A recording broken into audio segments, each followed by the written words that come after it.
systematic macro strategies are about data-driven, rules-based investing across many global markets. So these strategies tend to scan, sometimes hundreds of assets from various categories of assets, from things like equities, bonds, currencies, and commodities.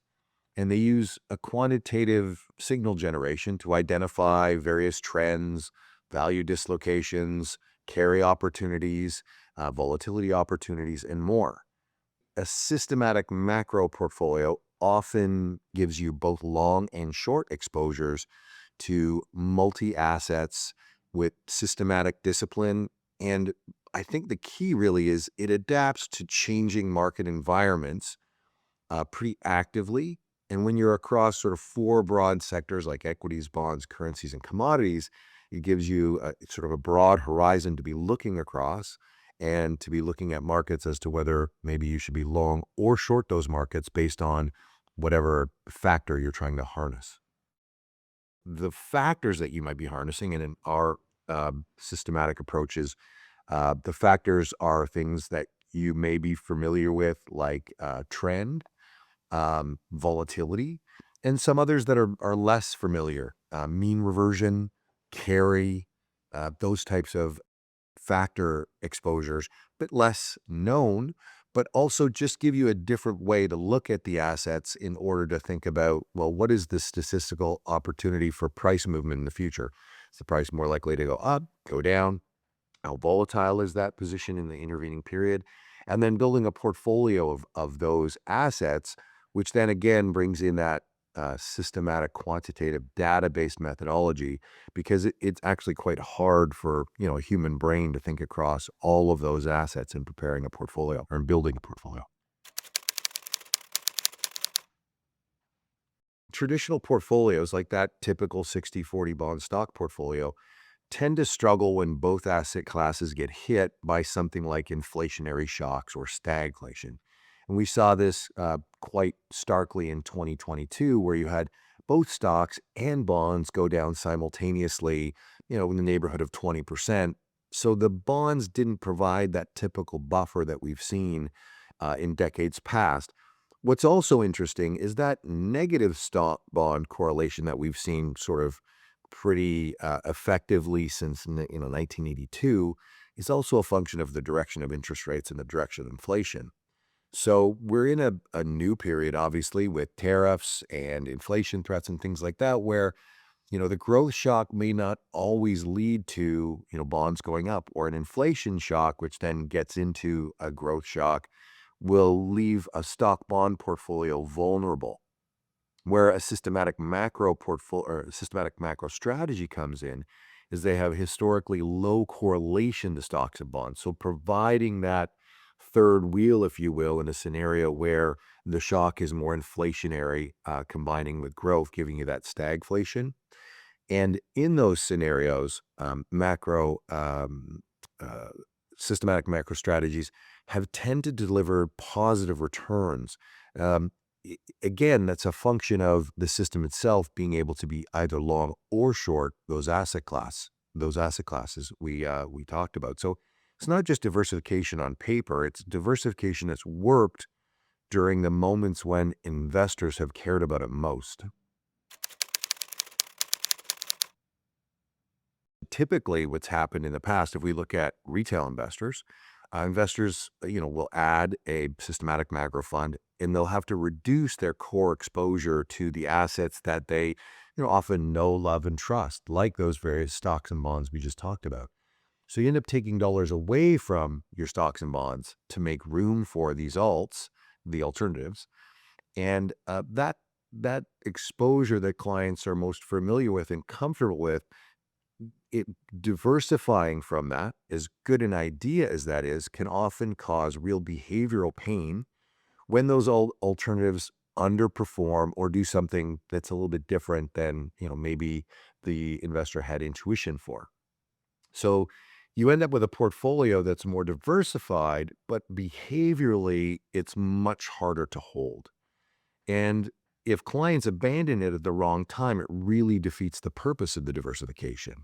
And so if you have a portfolio let's say you've taken, you've gone from 60/40 to the classic 50/30/20, where you've taken 10% away from your equities, 10% away from your bonds, and you've added 20% alts.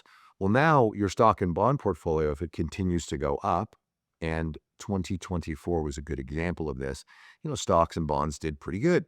Alternatives didn't do great. So if you sold your stocks or bonds, the S&P 500 last year was up 24%, and bought a really good um, global systematic macro portfolio, that was probably up, I don't know, somewhere in the neighborhood of 6 to 8%. But up 24 versus up 6 to 8 is a bit of a behavioral gap for investors. Now, it was positive returns, right? Great. So sometimes investors can get through that. Um, but when they're kind of negative returns, where they really go, I've got a -5 from my alternatives, and my stock and bonds were up 24. That's where investors will tend to give up on that alternative when it's in drawdown, basically crystallizing and locking in those losses with no opportunity for the system and strategy to regress to the mean. So traditionally, investors on the retail side have had to allocate sort of 50/30/20. On the institutional side, there's this thing in the past called today portable alpha, where you use some of the collateral from your stocks and bonds. Pension fund knows that it's going to own its S&P 500 exposure forever. It's never going to be sold.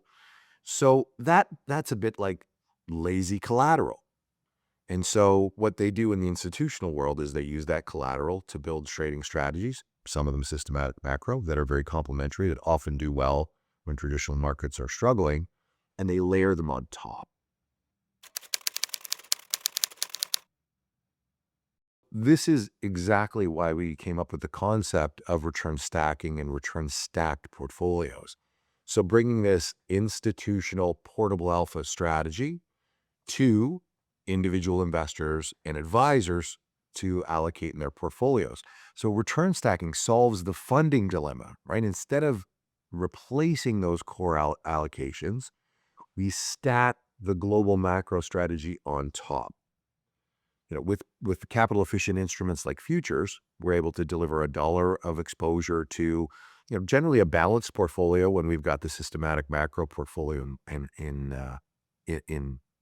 the stack, and that's roughly 50% equities and 50% bonds.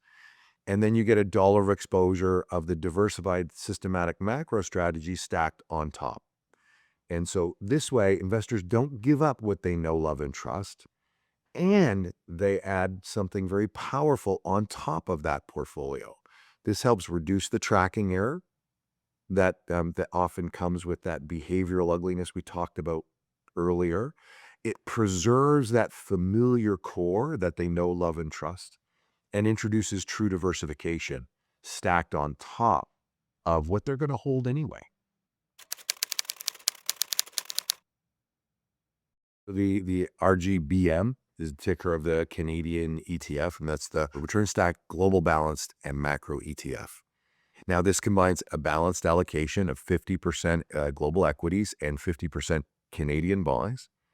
And on top of that, you stack the systematic macro strategy. And so you're getting $2 of exposure. Now, how would we implement this in the portfolio?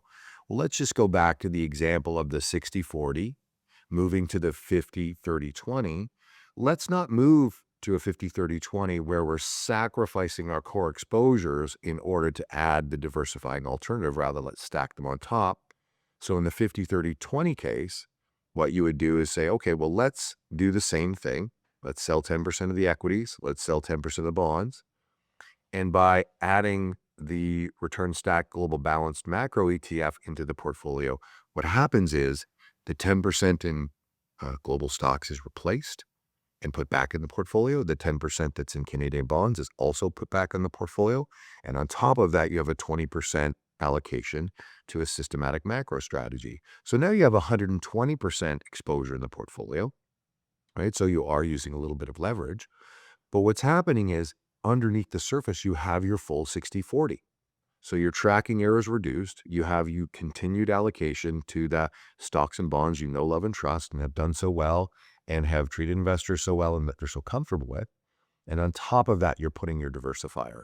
So now that diversifier doesn't have to beat the balanced allocation. It only really has to beat the cost of financing, which is, how much you're paying to finance the trading of this systematic macro strategy. That being a future strategy has very, very low costs for margin. These are institutional interbank rates that you're getting the margin rate on.